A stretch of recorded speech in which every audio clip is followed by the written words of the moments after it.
அந்த நேரத்தில் அதாவது என்ன சொன்னாங்க, ஏன் ஐயா சொன்ன மாதிரி கும்பாபிஷேக பலன்கள்னு போட்டாரு கவனமா. அந்த கும்பாபிஷேகம் பண்ணக்கூடிய அந்த நேரத்தில் அதான் அட்டமூர்த்தி, அது ஏன் கலசத்தில் செய்யறாங்கன்னா அட்டமூர்த்தியாக இருக்கக்கூடிய சிவபெருமானை அந்த கலசத்தில் அந்த கும்பத்தில் ஆவாகனம் செய்து அப்புறம் தான் அங்க மூர்த்திக்கு ஆவாகனம். அதுக்காக தான் அந்த கும்பாபிஷேக டைம்ல மட்டும் மேல நாம செய்ததுக்கு காரணம். ஏன்னா அட்டமூர்த்தியாக இந்த காஸ்மாஸ் பூரா இருக்கிறார் இறைவன் இல்லையா, அவரை எடுக்கிறோம்.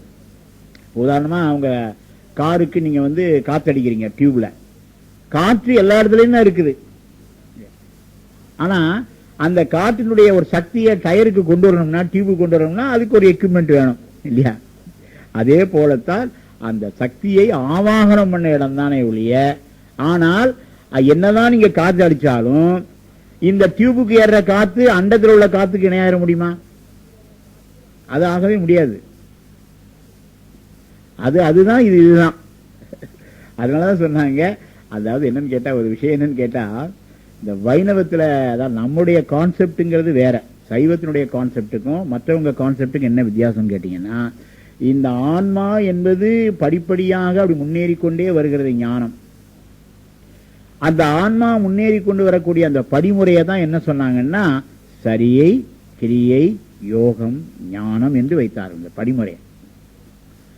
அப்ப சொன்னாங்க அந்த ஞானம் பெற்றவன் தான் அருவங்கடந்த சிவபெருமானை வணங்க முடியும்.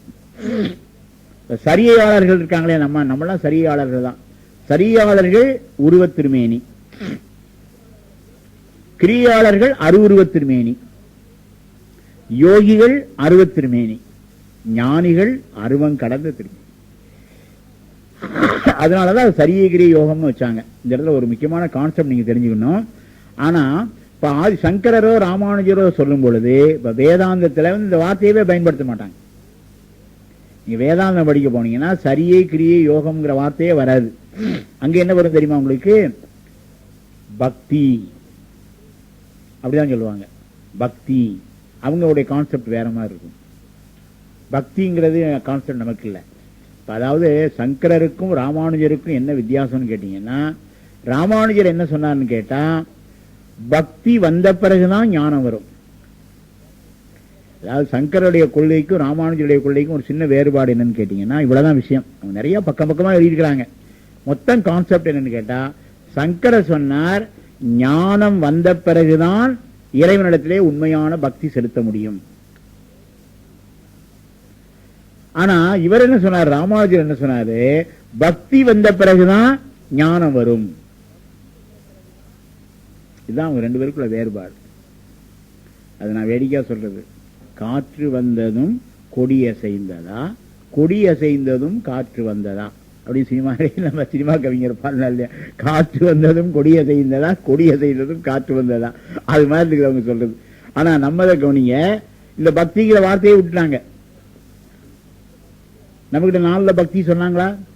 சரியை கிரியை யோகம் ஞானம் ஏன் சொன்னாங்கன்னா, பக்தி என்பது 4 நிலையிலும் இருக்க வேண்டியதை ஒழிய அது ஒரு படிமுறை அல்ல. அவங்க பக்தியை ஒரு படிமுறைன்னு வச்சாங்க. ஆனா சைவம் என்ன சொல்லுச்சுன்னா, பக்தி என்பது என்னைக்குமே இருக்க சமாச்சாரம்ப்பா, பக்தி யோகத்தை கடந்து ஞான யோகத்துக்கு போக நீ சொல்லாத. பக்தி என்பது ஒரு ஸ்டேஜ் அல்ல, அது எப்பொழுதும் இருக்க வேண்டியது என்பதற்காக தான் இதெல்லாம் எவ்வளவு அருமை. அதான் இந்த சிந்தனையோடு நம்ம பார்க்கணும். அதனால சொன்னாரு தாய்மான சுவாமி சொன்னாரு, ரொம்ப அருமையா சொன்னார், விரும்பும் சரியை முதல் மெய்ஞான 4ம் அரும்பு மலர் காய்கனி போல் அன்றோ பராபரமே. அதாவது ஒரு பழம் பழுக்குது, அந்த பழம் எப்படி பழுக்கும்? முதல்ல அரும்பா இருந்து பூவா இருந்து காயா இருந்துதான் பழம் வரும். திடீர்னு ஒரு பழம் பொத்துன்னு விழுமா? ஒரு பழம் என்று ஆக வேண்டும் என்று சொன்னால் அது முதல்ல அரும்பா இருக்கணும், அப்புறம் பூவா இருக்கணும், அப்புறம் காயா இருந்துதான் பழமா வர முடியும். அதே போலத்தான் சரியை முடித்து கிரியையை முடித்து யோகம் வந்தால்தான் ஞானம். அதனாலதான் ஞானத்தை பழம்னு சொன்னாங்க. ஞானத்தை ஏன் பழம்னு சொன்னாங்க அப்படின்னு கேட்டீங்கன்னா, ஞானம் பழம் என்று சொன்னதுனால சரியை பூ, கிரியை மலர், யோகம் காய் என்பது பெற வேண்டும். அதுக்குதான் அந்த காலத்துல கேபி சுந்தராம்பாள் பாட்டு ஞான பழத்தை பிடிந்து ஒரு பாட்டு அந்த காலத்துல ஐயாலாம் கேட்டிருப்பீங்க. கேபி சுந்தராம்பாளுடைய ஃபேமஸ் பாட்டு அது. அது எதுக்குங்கிறத அந்த அந்த கான்செப்டை புரிஞ்சுக்கணும். அதுக்கெல்லாம் தாய்மான சுவாமிகிட்ட தான் விளக்கறது என்று சொல்லிக்கொண்டு ஓரளவுக்கு கும்பாபிஷேகத்தை பற்றி சிந்தித்திருக்கிறோம். அடுத்து நம்முடைய சிவராத்திரியை பற்றி, அதாவது உலகம் இந்தியாவை எடுத்துக்கொண்டால் சிவராத்திரி என்பது இந்தியா முழுவதும் கொண்டாடப்படக்கூடிய ஒரு சிறந்த ஒரு சைவ விழா. நான் ஏற்கனவே சொல்லிட்டேன், நானே அதை மீறுறேன். அதாவது சிவராத்திரியை சைவ விழா என்று சொல்லக்கூடாது. சிவராத்திரி விரதம் அப்படிதான் சொல்லணும். விழா என்பது வேறு, விரதம் என்பது வேறு. இப்ப பிரதோஷ விழான்னு சொல்லலாமா? சொல்லக்கூடாது. பிரதோஷ புண்ணிய காலம்னு சொல்லலாம், இல்ல பிரதோஷ விரதம்னு சொல்லலாம். பிரதோஷ விழான்னு சொல்லக்கூடாது. விழால மூக்கு பிடிக்க சாப்பிட்டுட்டு ஆடினா தான் விழா. அதான பெஸ்டிவல். அதுக்காக என்ன ஆறுமலாவரை படிச்சீங்கன்னா அந்த சைவ அதுக்குதான் பெரியவங்க எழுதினதுலாம் கவனமா எழுதுவாங்க. சிவபெருமானுக்கு உகந்த விரதங்கள் யாவை, சிவபெருமான் அம்மை தேவிக்கு உகந்த விரதங்கள் யாவை, முருகனுக்கு உகந்த விரதங்கள் யாவை, அப்படிதான் கேள்வி இருக்கும். சிவபெருமானுக்கு ஏற்ற விழாக்கள் எவைன்னு இருக்காது. அந்த வித்தியாசங்கள் எல்லாம் அந்த மிக மிக படித்தவர்களுக்கு தான் அந்த வித்தியாசங்கள் தெரியும். இப்போ இந்த இந்தியாவில் ஒரு வேடிக்கை என்னன்னு கேட்டீங்கன்னா, சிவராத்திரி அப்படிங்கிறது இந்தியா பூரா எல்லா சைவர்களும் சிறப்பா கொண்டாடக்கூடிய ஒரு விரதம். ஆனா ஒரு சிக்கல் என்னன்னு கேட்டீங்கன்னா, சிவராத்திரி ஏன் கொண்டாடுறோம் அப்படின்னு கேட்டா ஆளுக்கு ஒரு கதை சொல்லுவான். அதான் பெரிய படி. அதான் நம்மகிட்ட எவ்வளவு பெரிய சிறப்பு சொன்னேன் இல்லையா? சிவபெருமானைய பிச்சை எடுத்தாருன்னா ஒரு கதையை விட்டார் இல்லையா? அதே போலத்தான் இந்த சிவராத்திரி என்பது இந்தியா முழுவதும் செய்யப்படுகின்ற விழாவாக இருந்த போதிலும் கூட ஒவ்வொரு ஸ்டேட்லையும் ஒவ்வொன்னு சொல்லுவான். இப்போ நான் அதுக்காக ஒரு கட்டிங் எடுத்து வச்சிருக்கிறேன். அதாவது இது எங்க இந்த இந்தியாவில் பிரம்மகுமாரிகள் இயக்கம்னு ஒன்று இருக்குது. பிரஜாபீத பிரம்மகுமாரி ஈஸ்வர விஸ்வ வித்யாலயா என்று ஒரு பெரிய வேர்ல்டு லெவலில் உள்ள பெரிய ஆர்கனைசேஷன். அது உலகம் பூரா பிரான்ச் இருக்கு. அதுக்கு அதனுடைய ஹெட் குவார்டர்ஸ் எங்க இருக்குன்னு கேட்டீங்கன்னா, ராஜஸ்தான்ல மவுண்ட் அபுங்கிற இடத்துல இருக்குது. அதான் இன்டர்நேஷனல் ஹெட் குவார்டர்ஸ். அவங்க இந்த ஹிந்து பேப்பர்ல 19 சிவராத்திரிக்கு முதல் நாள் 19/2/2004 சிவராத்திரியை பற்றி ஒரு கட்டிங்ஸ் வந்திருக்கு. நீங்கள் வேணாலும் ஜெராக்ஸ் காப்பியை எடுத்து வச்சுக்கிடுங்க. அதை பற்றி இதுல என்ன சொல்லியிருக்குன்னா, சிவபெருமான் பிறந்த நாள் சிவராத்திரி. அவனைதான் பிறப்பு இறப்பும் இல்லாதவன் சொல்லிட்டு இருக்கமே இல்லையா? இதுல என்ன இருக்குன்னு கேட்டீங்கன்னா, the events, the divine birth is celebrated அப்படின்னு சிவபெருமானுடைய பிறந்த நாள்னு சொல்லியிருக்கிறாங்க. அவன் தான் பிறவாயாக்கை பெரியவனாச்சே, அவனை போய் பிறந்த நாள் உண்டா? ராமநவமினா ராமன் பிறந்த நாள், ஜென்மாஷ்டமினா கிருஷ்ணன் பிறந்த நாள். ஒரு வேடிக்கை என்னன்னு கேட்டீங்கன்னா, ராமன் பிறந்த இடமும் இருக்கு, ராமன் இறந்த இடமும் இருக்கு. கிருஷ்ணன் பிறந்த இடமும் இருக்கு, கிருஷ்ணன் இறந்த இடமும் இருக்கு. ஞாபகம். ராமன் பிறந்த இடத்துக்கு தானே பெரிய தகராறு நடந்திருக்கு இந்தியால. அதனால என்ன சொன்னாங்க, நீங்க ரொம்ப கவனமா பாத்தீங்கன்னா தெரியும், it is not Rama's temple. வார்த்தை தான் கவனமா சொல்றாங்க. ராமாஸ் டெம்பிள்னா it can be constructed anywhere in India, but it is not Rama's temple. They say it is Rama Janma Bhoomi. So we can't shift the place to any other place. அதுக்காக அந்த பேரை என்ன வச்சாங்கன்னா ராம ஜென்ம பூமி. இதுதான் ராம கோயில்ங்கிறதுக்கு இந்தியில மந்திர்னு சொல்லுவான். It is not ராமாஸ் Mandir, it is Rama Janma Bhoomi. இந்தியாவில் பாத்தீங்கன்னா ராமன் பிறந்த இடமும் இருக்குது, ராமன் எங்க இறந்தான்னு இருக்குது. அதே போல கிருஷ்ணன் எங்க பிறந்தான்னு இருக்குது, கிருஷ்ணன் எங்க செத்தான்னு இருக்குது. இல்ல, கிருஷ்ணன் இறந்த இடம் அதுக்கு பேரு பல்க தீர்த்தம்னு பேரு. குஜராத்ல விராவல் ஒரு ரயில்வே ஸ்டேஷன் இருக்கு, அதுல இருந்து போனீங்கன்னா அதுக்கு பேரு பல்க தீர்த்தம். அது that was a place that Krishna died. அப்போ இது என்னன்னு கேட்டீங்கன்னா, ஆனால் சிவபெருமான் பிறந்த இடமும் கிடையாது, சிவபெருமான் இறந்த இடமும் கிடையாது. பிறப்பிலி இறப்பிலி பிறவாயாக்கை பெரியோன் அப்ப அவனுக்கு போய் பிறந்த நாள்னு சொன்னா எப்படி சரியா வரும்? அதனால இந்த இடத்துல என்ன ஞாபகம் வச்சுக்கணும், ஐயா சொல்லியிருக்கிறாங்க மகா சிவராத்திரி. அப்ப என்ன தெரியுது, மகா சிவராத்திரின்னு ஒண்ணு சொன்னதுனால மாச சிவராத்திரி இன்னொன்னு இருக்குன்னு தெரியுது இல்லையா? அப்ப என்ன சொன்னாங்க, நாம இப்ப கொண்டாட போற சிவராத்திரி இருப்பாரு மாச சிவராத்திரி. அதாவது ராத்திரின்னு ஏன் பேர் வந்தது? இங்கிலீஷ்ல நைட்டு, தமிழ்ல இரவு. ராத்திரின்னு ஏன் பேர் வந்ததுன்னு கேட்டீங்கன்னா அது ஒரு விஷயம். ஒவ்வொரு சொல்லுக்குமே ஒரு அர்த்தம் இருக்குது. அதாவது சிவபெருமானுடைய ரௌத்ரி என்ற சக்தி அதிர்ச்சிக்கின்ற நேரத்துக்கு ராத்திரின்னு பேர். மொத்தம் 60 நாளிகை. ஒரு நாளைக்கு 60 நாளிகை, 24 மணி நேரம். அப்ப முதல் 20 நாளிகைக்கு வர்ற சக்தி பிராமி, அடுத்த 20 நாளிகைக்கு வர்றது வைஷ்ணவி, அடுத்த 20 நாளைக்கு வர்றது ரௌத்ரி. ரௌத்ரி என்ற சக்தியினால் அதிர்ஷ்டிக்கப்படுவதனால் அதற்கு ராத்திரின்னு பேர். அதுக்கு கூட வார்த்தை இருக்கு. அப்போ அந்த மாசி மாசம் இப்ப சிவராத்திரி என்னைக்கு கொண்டாடுறோம்? சதுர்த்தசி, 14th லூனார் டே. திதி அப்படின்னா லூனார் டேன்னு பேர் இங்கிலீஷ்ல. டேல 2 டே இருக்கு, ஒன்னு சோலார் டே, இன்னொன்னு லூனார் டே, 2 இருக்கு. அந்த லூனார் டேங்கிறது நட்சத்திரத்தை வைத்து முடிவு பண்ணுவது, சோலார் டேங்கிறது சூரியனை வச்சு முடிவு பண்றது. வருஷம் அதே மாதிரி 2 இருக்கு. சந்திரனை வச்சு முடிவு செய்யக்கூடிய வருஷம் சாந்திரமான வருஷம், சூரியனை வச்சு முடிவு பண்ணக்கூடியது சௌரமான வருஷம். வருஷத்துல 2 வருஷம் இருக்கு நம்ம கிட்ட. அதனாலதான் இப்ப தமிழ் என்ன எழுதுவாங்க, இப்ப பங்குனி நடக்குது, பங்குனி திங்கள் அப்படின்னு போடுவாங்க, வைகாசி திங்கள், ஆனி திங்கள், ஆடி திங்கள். எதுக்கு சார் இந்த திங்களை சேர்த்து சேர்த்து போடுறாங்க? எதுக்கு திங்கள்? திங்கள்னா மாசம்னு சொல்லிடுவான், திங்கள்னா மாசம். அடுத்த கேள்வி கேட்டாதான் சிக்கல் இருக்கு. ஏன் சார் மாசத்து திங்கள்னு சொல்லணும், அடுத்த கேள்வி கேட்டாதான் சிக்கல் வருது. அங்க என்னவென்றால் ஏன் திங்கள்னு வச்சாங்கன்னா, திங்கள்னா என்னது? சந்திரன். சந்திரனை வைத்து முடிவு பண்ணக்கூடிய மாசம், அதனால அப்படி சொல்றது. மாசி திங்கள், ஆணி திங்கள்னு ஏன் சொல்றோம்னு கேட்டீங்கன்னா, அந்த மாசம் சூரியனை வச்சு நிச்சயம் பண்ணது இல்ல, சந்திரனை வச்சு நிச்சயம் பண்ணதுங்கிறக்காக தான் அப்படி போடுறது. மாதிரி பல கேள்வியை கேட்டாதான் நமக்கு சிந்தனை விரிவடையும். அதுபோல என்ன செய்தார்கள் என்றால், இப்போ சிவராத்திரி எதுக்காக கொண்டாடுறோம் அது முதல்ல தெரிஞ்சுக்கணும். இந்த சிவராத்திரி என்பது திதி எந்த திதின்னு வச்சாங்க? மாசி மாசம் கிருஷ்ணபட்சம் அல்லது தேய்பிறை. எப்பொழுதுமே 2 ஃபோர்ட்நைட் இருக்கு நம்ம கிட்ட. இங்கிலீஷ்ல ஃபோர்ட்நைட்னு வச்சான். இந்த ஃபோர்ட்நைட்ங்கிறதுக்கு நம்ம ஒரு வார்த்தை வச்சோம், அதான் பட்சம். பட்சம்னா ஃபோர்ட்நைட். கிருஷ்ணபட்சம் தேய்ந்து கொண்டே வருவது, சுக்கிரபட்சம் வளர்ந்து கொண்டே வருகின்ற ஃபோர்ட்நைட். அப்போ நீங்க பாத்தீங்கன்னா ஒரு பெரிய கான்செப்ட் பாருங்க. நவராத்திரி வளர்பிறையில வரும், சிவராத்திரி தேய்பிறையில வரும்.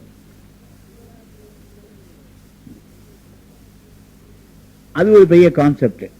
இப்போ இந்த கிழமைக்கு என்ன வித்தியாசம், எதுக்காக நம்ம முக்கியத்துவம் கொடுத்தோம்? மாசி மாசம் வரக்கூடிய சதுர்த்தசி திதியில நாம சிவராத்திரி கொண்டாடுறோம்.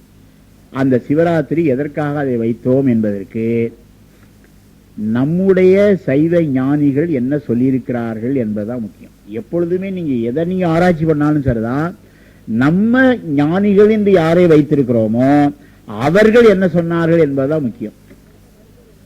இல்லைன்னா நம்ம ஞானிகளை மதிக்கலன்னு அர்த்தமாகுது. I disagree with Appar, I disagree with சம்பந்தர்னா நீங்க சைவனா? அதுல அது என்ன சொல்லப்பட்டிருக்குன்னா, இந்த சிவராத்திரியினுடைய முழு தன்மை லிங்க புராணம்னு ஒரு பெரிய புராணத்துலதான் 11,000 ஸ்லோகத்துல வருது. இந்த லிங்க புராணம்ங்கிற ஒரு பெரிய, அந்த 11,000 ஸ்லோகத்துல வரக்கூடிய கருத்தை தான் அப்பர் சுவாமிகள் லிங்க புராண குறுந்தொகைன்னு வச்சார். அது லிங்க புராணத்தின் தாற்பயத்தை சொல்லுகின்ற குறுந்தொகை என்ற யாப்பிலே செய்யப்பட்டது. அதாவது இந்த குறுந்தொகை, விருத்தம் இப்படிலாம் தேவாரத்தில் வரும். அது பண்ணு கிடையாது. தேவாரத்தில் மொத்தம் எத்தனை பண்ணு இருக்குன்னா 23 பண்ணு தான் இருக்கு. 3 பேரும் சேர்ந்து தமிழிலே எத்தனை பண்ணு இருக்குன்னா 103 பண்ணு இருக்கு, இருந்திருக்கிறது. நம்முடைய தமிழ் இசை உலகத்திலே எத்தனை பண்ணு இருந்துன்னு கேட்டீங்கன்னா 103 பண்ணு இருந்துதான்.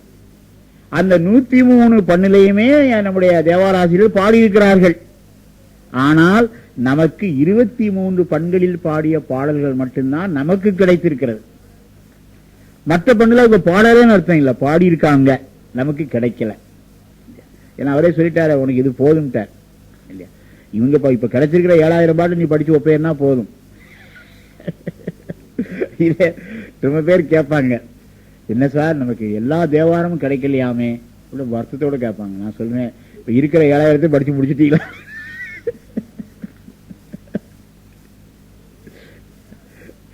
சிலதே தேவையில்லாத ஆராய்ச்சி, அதான் சொல்லியிருக்காங்களா, கிடைச்சிருக்கு, சிவபெருமானே போதும்ட்டாரு, விட வேண்டியதான கதைய. அப்போ அந்த 11,000 ஸ்லோகங்கள்ல சொன்னதை, அந்த கருத்தை அப்படியே குறுந்தொகை என்பது யாப்போட பெயர். இந்த தேவாரத்தில் எப்படின்னு கேட்டீங்கன்னா, சிலது பண்பற்றி வரும், சிலது யாப்பு பற்றி வரும். இந்த குறுந்தொகை என்பது பண்பற்றி வந்ததல்ல, யாப்பு பற்றி வந்தது. அவன் திருவிருத்தம், தாண்டகம், இதெல்லாம் யாப்பு பற்றி வருகின்ற பெயர், பண்பற்றி வருகின்ற பெயர் அல்ல. அந்த கருத்தை லிங்க புராண குறுந்தொகை என்று அப்பர் சுவாமிகள் 10 பாட்டுல சொன்னார். சம்பந்த சுவாமிகள் 9வது பாடல் தோறும் இந்த பிரம்மாவும் திருமாலும் அடிமுடி தேடியே செய்தியை மறக்காம சொல்லுவார். அதாவது பெரிய புராணத்துல சேக்கலார் என்ன சொல்லுவார்னு கேட்டீங்கன்னா, இந்த சம்பந்தருக்கு மட்டும் ஒரு வைப்பு முறை வச்சிருக்கிறார். ஆனா அப்பர் சுந்தரெல்லாம் அதை ஃபாலோ பண்ணல. அதாவது முதல் பாடல் இப்படி இருக்கும், 8வது பாட்டுனா ராவணனுக்கு, 9வது பாட்டுனா பிரம்மாவும் திருமாலும் அடிமுடி தேடியது, 10வது பாட்டுனா சமணர்களையும் புத்தர்களையும் கண்டம் பண்றது, 11வது பாட்டு திருக்கடைக்காப்பு. This method was followed by Sambandar only. This method was not followed by Sundarar or Appar. ஆனால் சேக்கலார் என்ன பண்ணாரு, சம்பந்தர் மட்டும் ஏன் இந்த மெத்தட ஃபாலோ பண்ணாருங்கிறதுக்கு சேக்கலாரே விளக்கம் சொல்றார். வைப்பு முறைன்னு பேரு, தமிழ் அதுக்கு பேர் வந்து வைப்பு முறை. இது ஏன் இதுக்கப்புறம் இது வச்சார், இதுக்கப்புறம் ஏது வச்சாருன்னு சொல்லிட்டே வருவார். அப்ப என்ன சொல்லுவார்னு கேட்டீங்கன்னா, இந்த 9வது பாட்டுல ஏன் சம்பந்தர் இப்படி வைக்கிறாருங்கிறதுக்கு சொல்லுவாரு, தொழுவார்க்கே அருளுவது சிவபிரான் எனத் தொழார், வலுவார மனத்தாலே மாலாய மாலயனும் இழிவாகும் கருவிலங்கும் பறவையுமாய் எய்தாமை துரித்து 5 எழுத்தும் துரித்து உய்ந்த படிவிரித்தார். அது ஏன் அவர் சொல்றார் அப்படின்னு கேட்டா, திருமாலும் பிரம்மதேவனும் அவர்கள் தங்களுடைய முயற்சியினாலும் அறிவினாலும் செல்வத்தினாலும் கர்வத்தினாலும் சிவபெருமானை தேட வேண்டும் என்று தேடி, அப்படி கிடைக்காமல் அந்த சிவபெருமான் எப்படி அருள் செய்தார் என்றால், அவர்கள் 5 எழுத்தை ஓதி சிவபூஜை செய்யும் பொழுது அந்த சிவலிங்க திருமேனியிலிருந்து வெளிப்பட்டு தோன்றினார். அதனாலதான் எல்லா கோயில்லையும் கற்பகிரகத்துக்கு நேர பின்னாடி என்ன போட்டிருப்பாங்க, லிங்கோத்பவ மூர்த்தின்னு போட்டிருப்பாங்க. பார்த்திருக்கீங்களா?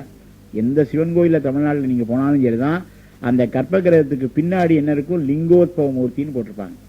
அந்த லிங்கோத்பவ மூர்த்தினா என்ன அர்த்தம் அப்படின்னா, அந்த லிங்கோத்பவ காலத்தில் உற்பத்தியாகி அருள் செய்த மூர்த்தின்னு அர்த்தம். அப்ப என்ன பண்ணாங்க, தேடி கிடைக்காதவரை இவங்க என்ன பண்ணாங்க, சிவபூஜை பண்ணி இந்த சிவலிங்கத்தின் வழியாக செய்யும் பொழுது அந்த இடத்துல என்ன பண்ணாருன்னா, அந்த மாசி மாசம் சிவராத்திரி அன்றைக்கு அந்த சிவலிங்க திருமேனியிலிருந்து வெளிப்பட்டு தோன்றினார். அதனால என்ன சொல்லுவாங்கன்னா, அதுக்கு பேரு லிங்கோற்பவ காலம். இந்த சிவராத்திரி அன்னைக்கு எப்போ வரும்னு கேட்டீங்கன்னா, 2வது ஜாமம், அதாவது ஒரு ராத்திரியில 4 ஜாமம். இந்த 4 ஜாமத்துல 2வது ஜாமம் முடியும் பொழுது அதுக்கு லிங்கோற்பவ காலம்னே பேரு. 11:45 மணிக்கு வரும் நைட்ல. அந்த 11:45 மணி தான் வெரி வெரி இம்பார்ட்டன்ட். நீங்க சிவராத்திரி முழுசும் உங்களால முடிக்க முடியினாலும் பரவாயில்லை, அதுக்கு ஒரு விதிவிலக்கு கொடுத்துட்டாங்க. சிவராத்திரி முழுசும் முடிக்க முடியலனாலும் பரவாயில்லை, இந்த லிங்கோற்பவ காலத்து வரைக்கும் நீங்க முடிச்சா போதும். 11:45 மணிக்கு அது வரும். அந்த லிங்கோற்பவ காலத்தில் அந்த சிவலிங்க திருமேனியில் இருந்து வெளிப்பட்டு அந்த திருமாலுக்கும் பிரம்மதேவனுக்கும் வெளிப்பட்ட காலம்தான் சிவராத்திரி. அதனால என்ன சொன்னாங்க, அப்படி வெளிப்பட்ட உடனே அந்த பிரம்மதேவனும் திருமாலும் என்ன கேட்டாங்கன்னா, எங்களுக்கு அருள் செய்வது போலவே, யாம் பெற்ற இன்பம் பெருகை வையகம்ங்கிறாங்க இல்லையா, எங்களுக்கு அருள் செய்வது போலவே இந்த காலத்தில் சிவலிங்க வழிபாடு செய்யறவர்களுக்கு நீங்க எங்களை போலயே பரண தரணும்னு சிவபெருமான்ட்ட கேட்டுக்கிட்டாங்க. நேயர் விருப்பம்.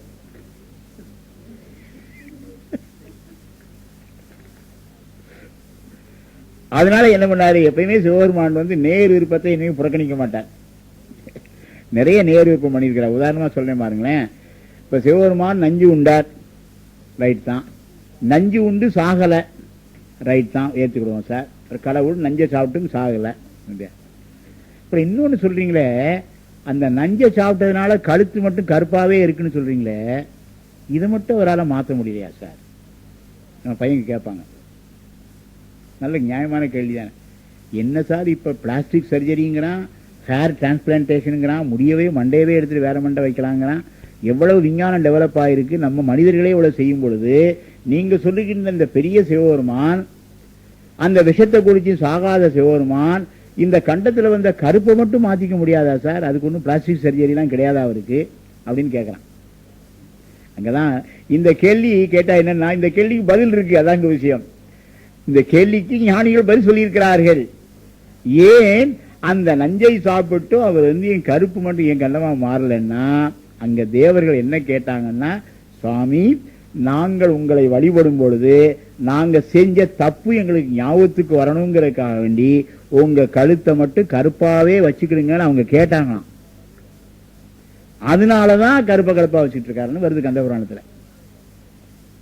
அது ஒரு நேய விருப்பம். அதுவும் நேர் விருப்பம் தான். அதே போலத்தான் இங்கேயும் நிறைய நேர் விருப்பம் சிவபெருமான். அதாவது அப்படி ஒரு கட்டுரை எழுதணும்னு எனக்கு ஒரு ஆசை. சிவபெருமான் நிறைவேற்றிய நேர் விருப்பங்கள்.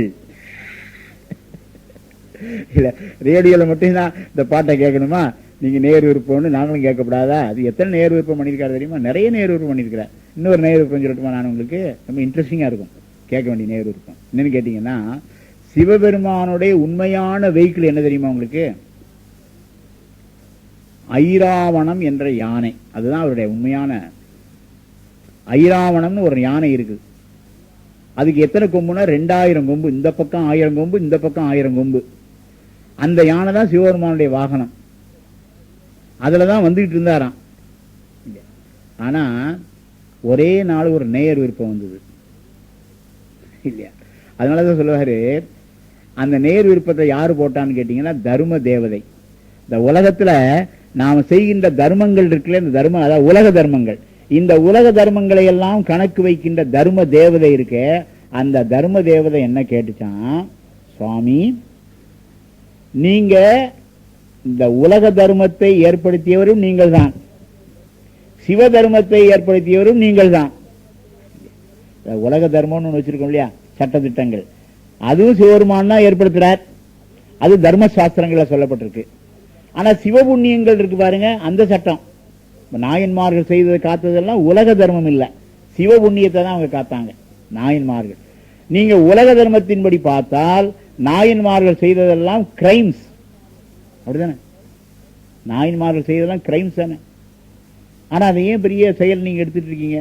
செயற்கரிய செய்யட்டு நான் வேண்டாம்னு சொல்லட்டதா? வனஜா இதுக்கு போன மாதிரி அப்படி போச்சு வந்தா செயற்கரிய செய்யணும்னு சொல்லலாம் இல்லையா? ஆனா இது அப்படி செயற்கரிய செய்ய இல்லையே, இல்ல ஆல் ஆர் கிரைம்ஸ். அப்படி ஏன் செஞ்சிருக்கிறாங்கன்னு கேட்டா, அங்கதான் என்னன்னு கேட்டா, சிவ புண்ணியத்தை நிலைநாட்டுவதற்காக உலக புண்ணியங்களை மீறினார்கள். அங்கதான் உள்ள பாயிண்ட். அதனாலதான் சித்தியால சொன்னார், அறநடிக்கு அன்ப செய்யும் பாவமும் அறமதாகும், பரநடிக்கு அன்பிலாதார் புண்ணியம் பாவமாகும். இதெல்லாம் லா இருக்கு. என்னன்னு கேட்டீங்கன்னா, நாயன்மார்கள் செய்ததெல்லாம் ஏன் தவறு என்று சிவபெருமான் எடுத்துக்கொள்ளவில்லை. சண்டேஸ்வர நாயனார் அப்பாவோட காலையே வெட்டினார். எவ்வளவு பெரிய தப்பு!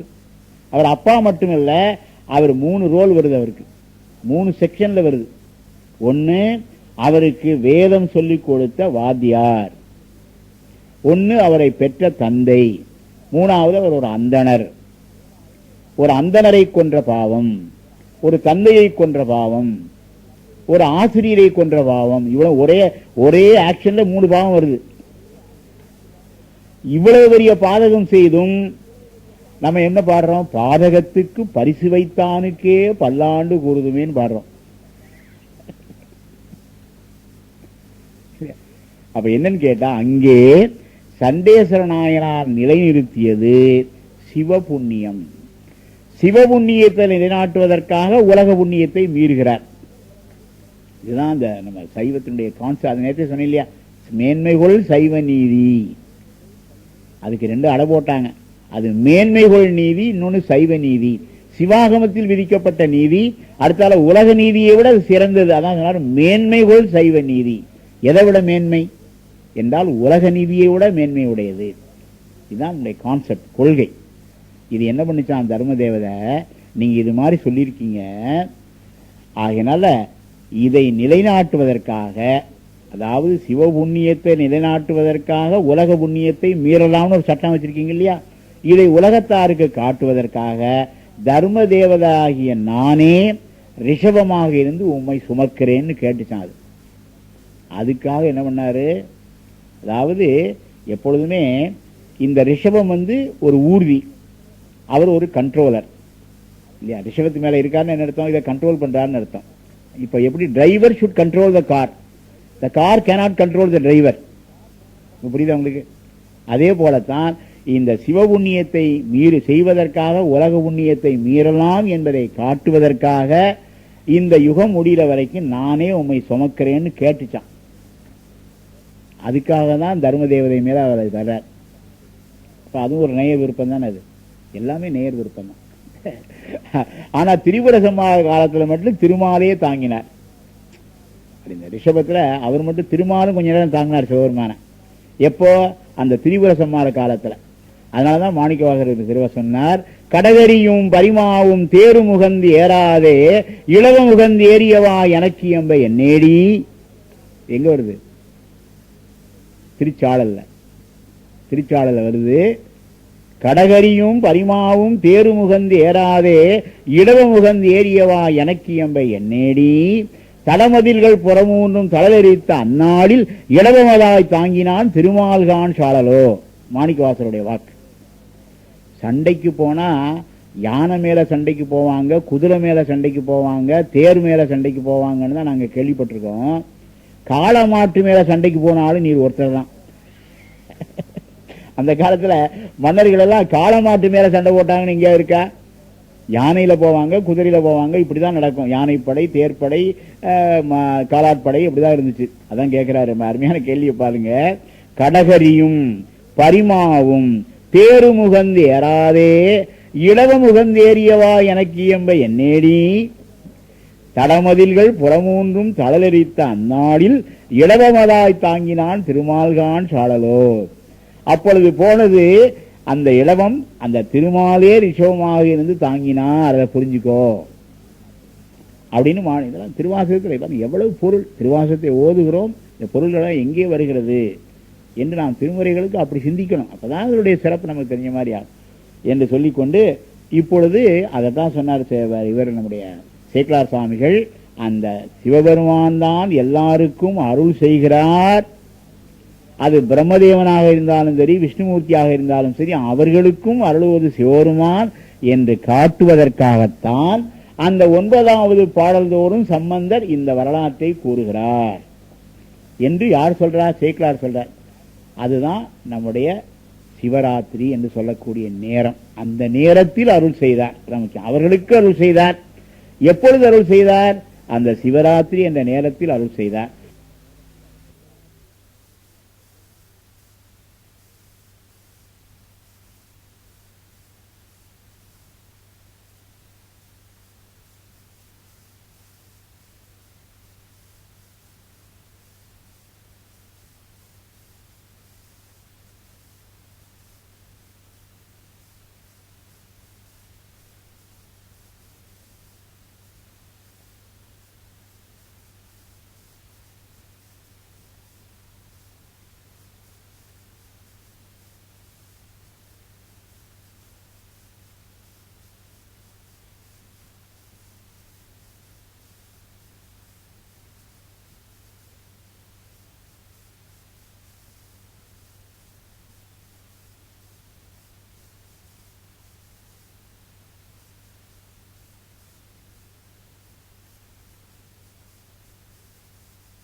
அவர்கள் வேண்டுகோளின்படி அந்த சிவராத்திரி நேரத்திலே அவரை வழிபட்டவர் எல்லாருக்கும் அருள் செய்ய வேண்டும் அவர்கள் கேட்டுக்கொண்ட காரணத்தினாலே. இதனுடைய முழு வரலாறு எங்க தெரியும் அப்படின்னு கேட்டீங்கன்னா, கந்தபுராணம் அதுல ஒரு படலத்துல வருது. இந்த சிவராத்திரிங்கிற வார்த்தை எங்க வருதுன்னு கேட்டீங்கன்னா, சிவ நிசின்னு வரும். நிசினாலும் ராத்திரின்னு அர்த்தம். இந்த சிவராத்திரியினுடைய தாற்பயம் எங்க இருக்குன்னா, கந்தபுராணம் அடிமுடி தேடிய படலம் அப்படின்னு ஒரு படலம் இருக்கு. அந்த படலத்துலதான் சிவராத்திரியினுடைய தாற்பயத்தை சொல்லுகிறார்கள் என்று சொல்லிக்கொண்டு, அந்த சிவராத்திரி அன்றைக்கு நாம் வழிபடும் பொழுது நமக்கு அவர் அதிகமான பலனை தருகின்றார். அந்த சிவராத்திரி அன்று நாம் எப்படி வழிபடலாம் என்றால், அதுக்கும் காரணம் சொல்லியிருக்கிறாங்க. அது எப்படி விரதம் இருக்கணும், அந்த விரதத்தை எப்பொழுது முறிக்கணும் அப்படிங்கறதெல்லாம் சொல்லியிருக்கிறாங்க. ஆனா சொன்னாங்க, இது அவங்கவுங்க உடம்பை பொறுத்தது. அதுல சிவபூஜை பெற்றவர்கள் இருக்கிறாங்களே, அவங்க 4 தடவை குளிக்கணும். ஒவ்வொரு ஜாமத்திலையும் குளிக்கணும்னு சொல்லியிருக்கு. ஒவ்வொரு ஜாம பூஜை முடிஞ்சோடனே குளிச்சுட்டு வந்து அவங்க ஆன்மார்த்த பூஜை பண்ணிட்டு மறுபடியும் வந்து வணங்கணும். இது சிவபூஜை எடுத்தவங்களுக்கு சிவராத்திரியில எப்படின்னு கேட்டீங்கன்னா, 4 ஜாமம் வருது பாத்தீங்கன்னா, 4 பூஜை நடக்கும். அந்த 4 பூஜையில ஒரு பூஜை முடிச்ச உடனே அவங்க திரும்ப போய் குளிக்கணும். குளிச்சுட்டு தான் தினந்தோறும் வழிபடுகின்றார்களோ ஆன்மார்த்த மூர்த்தி, அந்த ஆன்மார்த்த மூர்த்தியை பூஜை பண்ணிட்டு 2வது காலத்துல மறுபடியும் வந்துடணும். இதெல்லாம் சொல்லப்பட்டிருக்கு. அது எல்லாராலும் செய்ய முடியாது. ஆனா சொன்னாங்க, நம்போன்றோருக்கு என்ன சொல்லியிருக்குன்னா, அந்த சிவராத்திரி காலத்தில் சிவபுராணங்களையும் சிவபெருமானுடைய மகிமையும் கேட்டால் போதும், அதையாவது செய்யுங்க. எப்பொழுதுமே நம்ம சமயம் என்ன சொல்லும்னா, எக்ஸ்ட்ரீம் எண்டையும் காட்டும், முடியாதவங்களுக்கு சிம்பிள் மெத்தடையும் சொல்லும். அது செய்ய முடியலன்னா பரவாயில்லை, இதையாவது செய். இல்லை என்னால புராணங்களை படிக்க முடியல, திருமுறைகளை படிக்க முடியல, பொருளை உணர முடியல, இப்ப ஒண்ணும் இல்ல, சிவராத்திரி காலத்துல தகுதியுடையவங்க சொல்றத காதுல கேளு போதும் என்று சொல்லி, இந்த சிவராத்திரியிலே சிவராத்திரியினுடைய தாற்பயம் எங்க சொல்லப்பட்டிருக்குன்னு கேட்டீங்கன்னா, சிவலிங்க புராணத்துல சொல்லியிருக்கு. அந்த லிங்க புராணத்துல வரக்கூடிய சுருக்கத்தை தான் அப்பர் சுவாமிகள் லிங்க புராண குறுந்தொகை என்று வைத்தார். சேக்கலார் சுவாமிகள் அதுல பதில் சொல்லுகிறார். அடுத்து இந்த சிவராத்திரியிலே பூஜை செய்து யாரெல்லாம் என்னென்ன பலன்களை பெற்றார்கள் என்று சொல்லி பிரம்மோத்தர காண்டம் என்று ஒரு நூல் இருக்கிறது. அந்த பிரம்மோத்தர காண்டத்தை செய்தவர் வரகுண ராமபாண்டியன் என்ற ஒரு அரசன். பாண்டிய நாட்டை ஆண்ட ஒரு பெரிய அரசன் வரகுண ராமபாண்டியன். அந்த வரகுண ராமபாண்டியன் ஒரு அருமையான நூல் தமிழிலே செய்திருக்கிறான். அதற்கு பேர் பிரம்மோத்தர காண்டம் என்று பெயர். அந்த பிரம்மோத்தர காண்டத்துல அந்த சிவராத்திரியின் போது வழிபாடு செய்தவர்கள் அடைந்த பலன்கள் என்ன என்பதை சில கதாபாத்திரங்களின் மேலே வைத்து அவர் சொல்லுவார். ஆகவே அவ்வளவு சிறப்புடையது இந்த சிவராத்திரி. அது மகா சிவராத்திரி வருஷத்துக்கு ஒரு நாள் தான் வரும். அதோட என்ன சொன்னாங்க, இந்த மாச சிவராத்திரி என்று நாம் நினைத்து செய்யக்கூடிய அந்த சிவபூஜையினுடைய பலன்கள் மிகவும் அதிகம். எப்பொழுதுமே இந்த காலத்தினால சில பலன்கள் உண்டு. இப்ப டாக்டர்கிட்ட போறீங்க, டெய்லி வாக்கிங் போறேன்னு சொல்றாரு டாக்டர்.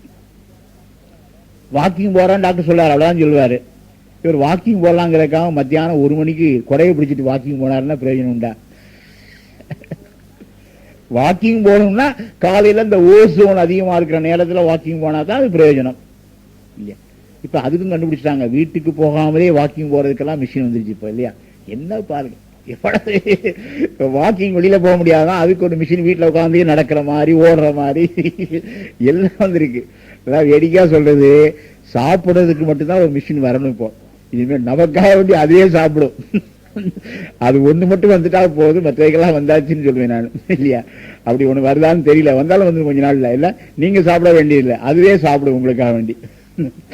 அது மாதிரி இன்னைக்கு விஞ்ஞான முன்னேற்றத்துல எங்கேயோ போயிட்டு இருக்கோம். அது நமக்கு என்னன்னா, அந்த காலத்தினால் சில காரியங்களை செய்யும் பொழுது பலன் அதிகம். ஏன்னு கேட்டியா, அந்த காலத்தில் சில அதிதேவதைகள் ஸ்பெஷலா பங்கன் பண்ணுது. அதனால அந்த நேரத்தில் செய்யக்கூடிய வழிபாட்டுக்கு பலன் அதிகம் என்று சொல்லியிருக்கிறார்கள். ஆகவே அது சிவராத்திரி சிறந்தது என்று. நம்முடைய விழாக்கள் எல்லாம் எடுத்துட்டீங்கன்னா, ஒண்ணு நட்சத்திரத்தை வச்சிருக்கோம், இல்லைன்னா திதியை வச்சிருக்கோம். எல்லாமே நமக்குள்ள பாத்தீங்கன்னா பூரா அதை வச்சுதான். இந்த நடராஜருடைய 6 அபிஷேகம் மட்டும் என்ன வச்சாங்க, 3 நட்சத்திரத்தை வச்சு 3 திதியை வச்சுன்னு வச்சுட்டாங்க. ஆகவே ரொம்ப முக்கியம். அதாவது அந்த விண்ணுலகிலே இருக்கக்கூடிய அந்த கோள்கள் சஞ்சாரம் பண்ணக்கூடிய நேரத்தில் சில காரியங்களை செய்தால் அதற்கு பலன் அதிகம் என்று சொல்லியிருக்கிறார்கள். அந்த வகையிலே சிவராத்திரி மிக சிறந்தது என்று சொல்லிக்கொண்டு, கிட்டத்தட்ட நம்ம 1 மணி நேரம் வரைக்கும் நம்ம இதை சிந்தித்திருக்கிறோம் என்று 1.5 மணி நேரம் சிந்திச்சிருக்கிறோம். நம்முடைய முதல் பகுதியில் நம்ம பூரா கும்பாபிஷேகம், ஆலயம், இதனுடைய தத்துவங்கள் என்னன்னு பார்த்தோம். அடுத்து பின்னாடி வரக்கூடிய அரை மணி நேரத்தில் மகா சிவராத்திரியினுடைய மகிமையை பற்றி சிந்தித்தோம் என்று சொல்லிக்கொண்டு மீண்டும் நாம சந்திக்க போறோம். ஒரு பிரேக் கொடுத்துட்டு இல்லையா, மறுபடியும் அடுத்த வாரம் திங்கள் செவ்வாய் புதன்கிழமை மீண்டும் நம்ம சந்திக்க போகிறோம் என்று சொல்லிக்கொண்டு இந்த ஒரு அரிய வாய்ப்பை கொடுத்த நம்முடைய மன்றத்தாருக்கு நன்றியை தெரிவித்துக் கொண்டு மற்ற அனௌன்ஸ்மெண்ட் எல்லாம் நம்முடைய முத்தையா அவர்கள் உங்களுக்கு அறிவிப்பார்கள் என்று கருதுகின்றேன். அந்த அளவிலே இன்றைய சிந்தனை நிறைவு செய்வோம். கேள்வி பதில் வேற ஏதாவது தொடர்புடைய கேள்விகளாக இருந்தால் கொஞ்சம் சிறப்பாக இருக்கும். இன்றைய சப்ஜெக்டுக்கு தொடர்புடைய கேள்விகளாக இருந்தால்,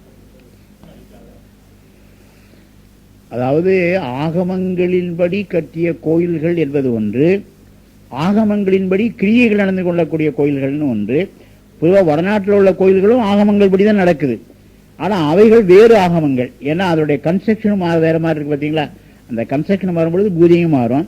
முக்கியமாக தமிழ்நாட்டை பொறுத்தவரை காரணம், காமிகம், வாதுளம் இந்த 3 ஆகமப்படி தான். ஏன்னா அதனுடைய அந்த கலை வல்லுநர்களுக்கு தான் அந்த கோயில் எந்த ஆகமத்தின் முறைப்படி கட்டப்பட்டதுன்னு தெரிய முடியும் இல்லையா. ஒரு பில்டிங்கினுடைய ஸ்ட்ரக்சரல் டிசைன் எப்படி இருக்குங்கிறது ஒரு சிவில் இன்ஜினியருக்கு தானே தெரியும், நமக்கு தெரியாது இல்லையா. அதே போலத்தான் ஆகமத்தில் சொல்லப்பட்டிருக்கிறது. அதுல என்ன சொல்லப்பட்டிருக்குன்னா, ஒரு ஆகமத்தை பற்றி ஒரு செய்தி என்னன்னா, ஆகமங்கள் மனிதர்களுக்கு மட்டும் சொல்லப்பட்டது அல்ல. இது ஒரு முக்கியமான செய்தி, நீங்க ஞாபகத்தில் வச்சுக்கணும். அதான் ஆகமங்களை அருளி செய்தவன் சிவபெருமான். அந்த சிவபெருமான் எல்லாருக்கும் தலைவன், நமக்கு மட்டும் தலைவன் இல்லை. நாம ஒரு வர்க்கம், மானுட வர்க்கம். ஆனால் அந்த கந்தர்வர்கள், தேவர்கள் என்று சொல்லக்கூடிய 18 கணங்கள், தேவர்களையும் எத்தனையோ பிரிவுகள் இருக்கு. இயற்கை தேவர்கள், கரும தேவர்கள். இந்த திருமுருகாற்றுப்படையில் சொல்வார், ஒரு அருமையான செய்தி சொல்வார்.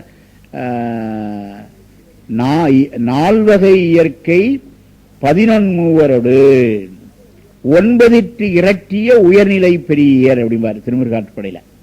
அதாவது கணங்கள்ல 18 வகை இருக்கும்பார். அப்புறம் தேவர்கள்ல ஒரு 4 வகை இருக்குது. அப்புறம் கர்ம தேவர்கள் இருக்கிறாங்க. இப்ப என்னன்னு கேட்டா, நாம் வணங்கக்கூடிய சிவபெருமான் நமக்கு மட்டும் தலைவர் இல்லை, அதை ஞாபகத்தில் வச்சுக்கணும். அவர் எல்லா உயிர்களுக்கும் தலைவர். அதான் பசுபதி, பசுக்கள் எல்லாவற்றுக்கும் தலைவர் அவர். அதனால என்ன செய்யுதுன்னா, அந்த சிவபெருமான் செய்த 28 ஆகமங்களும் பூமிக்கு வராத ஆகமங்களும் உண்டு. ஏன்னா அவைகள் எல்லாம் வேறு அந்த கந்தர்வர்கள், யட்சர்கள், யாகர்கள், நாகர்கள் சொல்லக்கூடியவர் இருக்காங்க இல்லையா, அவர்களுக்கு செய்யக்கூடிய சில விஷயங்களும் சொல்லியிருக்கிறார். அதுல அப்படிதான் இருக்க முடியும். அதனால என்னன்னு கேட்டீங்கன்னா, 28 இப்ப சில பேர் அப்படி பண்ணி கேள்வி கேட்கறாங்க, 28 ஆகமும் பூமிக்கு வரலன்னு சொல்றாங்களே, இருக்கிற ஆகமத்தை வச்சு பண்ணா அது பலனை கிடைக்குமான்னு கேட்கறாங்க. நமக்கு மனிதர்களுக்கு எது தேவை, எப்படி தேவாரத்துல எல்லாம் கிடைக்கலையோ இல்லையா. தேவாரம் பாடிய மூவர்கள் இருக்காங்கன்னா, மூவர்கள் பாடிய பாடல்கள்ல 1% கூட நமக்கு கிடைக்கல. உதாரணமாக எடுத்துக்கொண்டால் சுந்தரமூர்த்தி சுவாமிகள் பாடிய பாடல்களின் எண்ணிக்கை எவ்வளவு தெரியுமா? 37,000 பதிகம். சுந்தரர் மட்டும் 37,000 பதிகத்துல நமக்கு எவ்வளவு பதிகம் கிடைச்சிருக்கு? 100 பதிகம் தான் கிடைச்சிருக்கு. அப்ப 37,000 பதிகத்துல 1% வச்சா கூட 370 கிடைச்சிருக்கணும். 37,000 பதிகத்துல 1% எவ்வளவு? 370. அது கூட கிடைக்கல. அப்ப நமக்கு லெஸ் than 1% தான் கிடைச்சிருக்கு. அதுல நமக்கு முழுவதும் கிடைக்கவில்லை என்பதற்காக கேன் வி நெக்லெக்ட் தேவாரம் பண்ண முடியாது இல்லையா. அதே போலத்தான் 28 ஆகமங்களில் எல்லா ஆகமங்களும் பூமிக்கு வரவில்லை என்றுதான் சொல்லியிருக்கிறார்கள். அது ஏன் வரவில்லை என்றால், அந்த 28 ஆகமங்கள் மனிதர்களுக்கு மட்டும் சொல்லப்பட்டதல்ல, மிக உயர்ந்த ஜீவராதிகளான தேவர்கள், யட்சர்கள், கந்தர்வர்கள் அவர்களுக்கும் அவர் சொன்ன செய்திகளும் அது இருக்கிறது. நமக்கு என்ன தெரியணுமோ அது மட்டும் வந்திருக்கு அப்படின்னு சொல்லியிருக்காங்க. ஆக அந்த வகையில் வரும்பொழுது சித்தியார் அப்படி சொல்லுவார், ஒன்னொன்னுக்கு பிரமாணம் இருக்கு. நான் சொல்றது எதுவுமே என்னுடைய கருத்து இல்லை. ஆரணம் ஆகமங்கள் அருளினால் உருவு கொண்டு காரணன் அருளான் ஆகில் கதிப்பவர் இல்லையாகும். நாரணன் முதலாயுள்ள சுரர் நரர் நாகர்க்கெல்லாம் சீரணி குரு சந்தான செய்தியும் சென்றிடாவே சொல்றார்.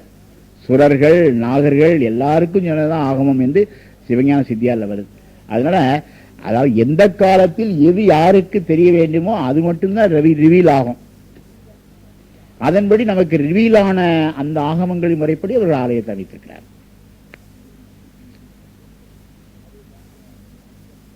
அது காமிக முதல் வாதுளம் ஈராக 28 ஆகமங்கள், ஒவ்வொன்றும் எவ்வளவு ஸ்லோகம் இருக்கு எல்லாமே சொல்லியிருக்காங்க.